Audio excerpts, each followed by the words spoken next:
Fear of failure is limiting your life. It's the reason why you don't ask for that raise at work, why you haven't started your own business yet, and why you haven't tried out that hobby that you think looks really fun. But fear doesn't have to hold you back. It's a useful emotion that you can use to help you. Think about the last time you were really nervous or scared. Maybe it was a job interview, or a big presentation, or you were asking someone out on a date. And now think about the last time you were excited. Maybe you were riding a roller coaster, or meeting your favourite band at a VIP experience, or you were sharing something you were really proud of online. Whether you're scared or excited, your heart starts racing, your palms get sweaty, and your mind is buzzing with energy. Those feelings of nervousness and excitement are actually the same thing. They're both caused by our amygdala lighting up in our brain, which is the thing that's responsible for our fight or flight response. Our brains can't always tell the difference between danger and opportunities, and physical and non-physical threats look the same as well. So it responds the same to a negative comment online, as much as it does someone shouting at you in the street. When I first started this YouTube channel, I was really anxious. I worried whether people would watch it, whether they'd like it, whether it would be useful to anybody, but instead of letting fear stop me, I reframed it as excitement. I was excited about sharing something meaningful that might even help just one person, and that excitement pushed me through. When we're babies learning to walk, we don't have a fear of failure. We learned to walk by taking one step, and then we fell down, but then we got back up again, and we tried again, and we didn't care what people thought of us. But as we grow up, we learn to be fearful from lots of different experiences in our life. The things that made you feel failure will be unique to you, but there are some common ones that a lot of people can relate to. Society places a lot of value on success, and when you fail, you can feel like you're letting people down. You might be trusted with an important project at work, and you're really scared of messing it up. If your parents or caregivers only praised you when you succeeded and made a massive deal out of mistakes, then you might have learnt to fear failure early on. If succeeding at something felt like it was the only time that you got their approval, then as an adult you can feel like you're unworthy or you're not good enough. Your fear of failure might be like mine, and it comes from perfectionism. You feel like everything has to be perfect, so even a small mistake feels massive. I always try to remind myself of this Salvador Dali quote, "Have no fear of perfection, you'll never reach it." We all learn through experiences, and if you failed at something in the past and it's led to like embarrassment or criticism, then it's natural that you'll feel nervous about trying it again. Whenever I gave presentations at university, I'd be really nervous and I'd go bright red because I was so embarrassed and scared about public speaking. And all it meant was that the next time I did it, I felt even more nervous and I knew I was going to go red, and it just made this horrible cycle of panic. So I would try as much as I could to avoid doing any presentation work at all. I was happy to do everything else, make the PowerPoint, do all the research, so long as the other group members just presented it. But the problem is, it just creates a failure loop where we keep avoiding these things, and then we never have to feel that failure again, which means that we'll never gain the confidence, because if you sit around waiting for confidence to come, you'll be waiting forever. The only way you can build it is by making yourself uncomfortable, and then over time it becomes less and less uncomfortable, which is why I'm able to make YouTube videos now. I wish I could have told this to my younger self, so I would have gained this confidence a lot earlier in my life. If you see somebody do something, but they fail in a way that's really embarrassing and they mess up, it can make you feel like if you try the same thing, that's going to happen to you as well. So for example, if you see somebody skateboarding and they keep falling over when they try to do a trick, you want to avoid that pain, so you don't even try it in the first place. Sometimes our brains just catastrophize the thing we're thinking about. They see it in terms of a total disaster if we mess it up. So if you decide to change career, your brain might be telling you, but then you'll never be able to go back to the one you've just left, and you'll completely suck at the new one and you'll lose all respect of your old colleagues, which is just rubbish. Because we're in a vulnerable place when we're trying something new, it can be easy to tie your self-worth up in being successful at that thing. Which means that if you fail at it, it's not just about failing that task, it's about who you are as a person. So instead of saying to yourself, "I failed," you'd say, "I'm a failure." When you're not really, you just failed at doing that one thing. Sometimes your fear of failure is coming from your fear of ambiguity and the uncertainty of not knowing what's going to happen when you try. You start imagining all the different ways that it could go wrong, so you can figure out how to control the situation rather than being scared of the failure. But then because we're imagining all these things that could go wrong, the fear of that builds up and it stops us from even trying in the first place. Wherever your fear of failure comes from, you can deal with it using one really powerful and easy technique. Stoic philosophers thought that there's only really two things we can ever control in our lives. One of them is our actions, and one of them is how we think about things. These belong in our internal circle. Everything else is external to us, and therefore it's out of our control.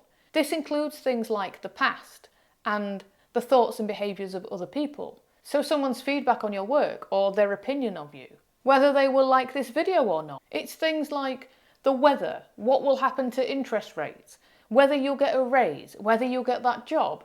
It reminds me of this rhyme from Mother Goose. For every ailment under the sun, there is a remedy or there is none. If there be one, try to find it. If there be none, never mind it. So the next time you're fearing failure, try to let it go and remember that all of these are external factors that you can't control anyway. All you can do is choose to take action towards the thing that you want. One of the hardest external factors to let go of is other people's opinion. And just telling somebody to ignore horrible words is kind of like telling an angry person to calm down, and it doesn't really work. If you've ever created something and put it out in the world, then you know what it feels like, because it takes courage and vulnerability to put yourself out there. So even if you get 10 great comments, the one that's negative will be the one that sticks with you. In prehistoric times, being more attuned to negative events or dangers like predators or flooding helped humans to respond quickly to potential threat. And it's well known that negative opinions trigger stronger emotional responses than the feelings that we get from positive comments. And when we feel criticised or attacked, our fight or flight response is activated. So we remember it more. That's why the news and even your YouTube home feed is full of negative titles to induce anger or panic, because they get more attention and they get more clicks. Because our identity is so closely tied to how we view ourselves, any criticism, even unfounded, can challenge our self-image. So if you're at work and someone accuses you of doing a rush job on something which you actually put a lot of effort into, that can trigger a huge emotional response. And when we get positive feedback, like a compliment on something we did, it feels good, but it doesn't usually challenge our sense of self, so it doesn't have as much an emotional impact. To calm down my fear of failure when I'm worried about what other people might say or think, I remember a couple of quotes. Successful people don't pull others down. A fit person will never criticise you for starting a diet, and a business person will never criticise you for starting a company. They understand the work it takes to achieve success, and they know that lifting others up is how we all grow. And when you're trying something new, always remember that those who matter don't mind, and those who mind don't matter. But it's not just other people's opinions that hold us back. Our own thoughts work against us too. When you're trying to do something new, or you're expressing yourself creatively, you'll get all this inner chatter, like, I'm not good enough, I'll never be able to do that. Why am I even trying? One way I try to deal with negative thoughts is to switch my brain into more of a visual mode. So try this. Imagine a bucket of crabs. Now, bear with me a minute, it does make sense. When you have a bunch of crabs in a bucket, if one crab tries to climb out, the other crabs try to grab it and pull it back down to stop it from escaping. The crabs essentially hold each other back, even though they could all potentially escape if they worked together or allowed the other ones to succeed. I see my negative thoughts as the crabs trying to pull me back down, because I know it's just my brain trying to protect me from the pain of failure, but all it's doing is holding me back. I love this quote by Mark Twain. A man who carries a cat by the tail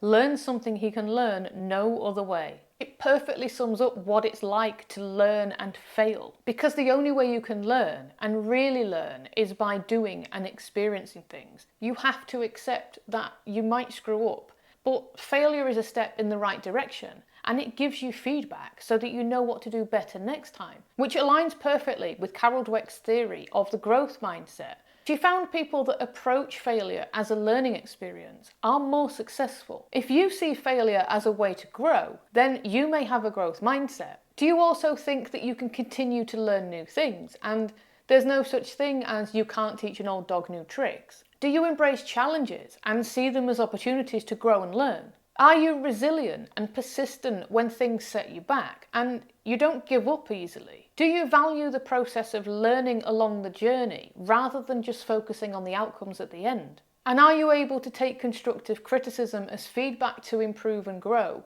rather than it being a reflection of who you are. If you have a growth mindset, it's easier to see your fear of failure as useful messages that your body and your brain are trying to send to you. They're telling you you're doing something big and important here. So it really is a case of feeling the fear and doing it anyway. But you don't need to dive in at the deep end. Find things that are a bit of a stretch for you, but they don't make you panic, so you don't then feel really overwhelmed, get traumatized, and then never try it again. A couple of years ago, I really wanted to perform music in public, but I'm scared of performing in front of other people. I had such performance anxiety that actually for me, booking an in-person music lesson where I was going to mess up in front of a teacher was a big deal for me. After I gained some confidence, I joined a local ukulele club where my mistakes wouldn't be able to be heard in a group. Then after I'd gone there for a while, I started to sing as well as play. Then I wrote my own song and put a video up on YouTube. Without realising it, I was following a therapy technique called exposure therapy. This is where you gradually increase your exposure to things you're afraid of.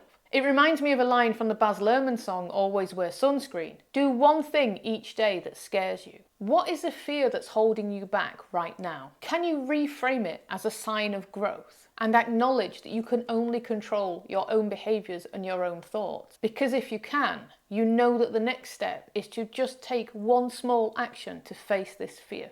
If those questions have just triggered a lot of overthinking for you, you might find it helpful to watch this video next, where I talk about 4 different ways you can stop overthinking, so you can stop the voice in your head and take action. Like if you found this video helpful, subscribe for more content like this, and thank you for watching.